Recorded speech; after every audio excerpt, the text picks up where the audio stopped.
Major reshuffle in the UK Prime Minister's cabinet. The Home Secretary, Suella Braverman, has been sacked and the former Prime Minister David Cameron has been appointed the UK Foreign Secretary now. Abhishek will just join us in a moment and he'll get us more insight into what this really means as far as the polity in UK is concerned. And do remember, there has been a good amount of pressure also on Rishi Sunak after the kind of comments that were made by the outgoing Home Secretary, particularly on the issue of the Israel-Hamas war. Abhishek is joining us on the phone line. Abhishek, what is it that you can tell us? Essentially, a cabinet reshuffle taking shape in London. Deeply, what is important is the trigger, and the trigger was Suella Braverman. Some comments she made in an article she wrote in the Times. Now, the issue was not the comments, because she is known to be a politician who loves hogging the limelight and make comments which attract attention. And perhaps Rishi Sunak was okay with that.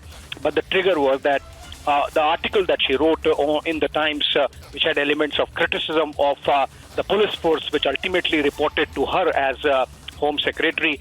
The 10 Downing Street had wanted those comments to be removed or toned down, which Suella Braverman refused. So obviously it became a case of insubordination, if one could call it. But essentially it was like 10 Downing Street's writ not running within the cabinet. So Rishi Sunak was in effect forced to take a call on her continuation with the cabinet. This is not the first time Suella Braverman has courted controversy and had to leave the cabinet. She had to do that within 6 days of taking or becoming a member of the cabinet in the Liz Truss government also.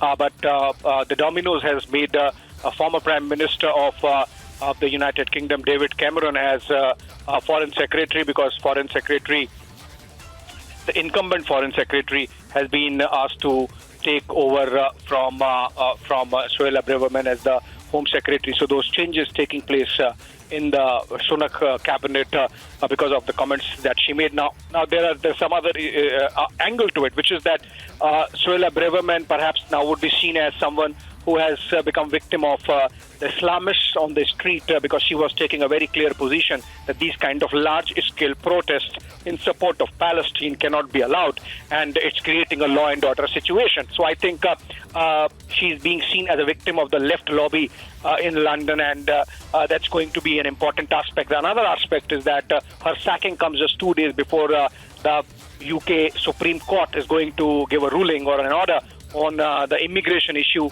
on the issue of sending back illegal immigrants to Rwanda, as has been the project of the Sunak government, which was started earlier by the Liz Truss government and before that by the May government. So I think what we're going to see is by the James Cameron, by the Boris Johnson government, I beg your pardon. So I think what we're going to see is some more changes taking place in the Sunak cabinet. But what is important is that this is clearly the biggest scalp, so to say, of taken of any leader anywhere in the world by the Palestinian or pro-Palestinian protesters flexing their muscle on the streets of the Western capitals.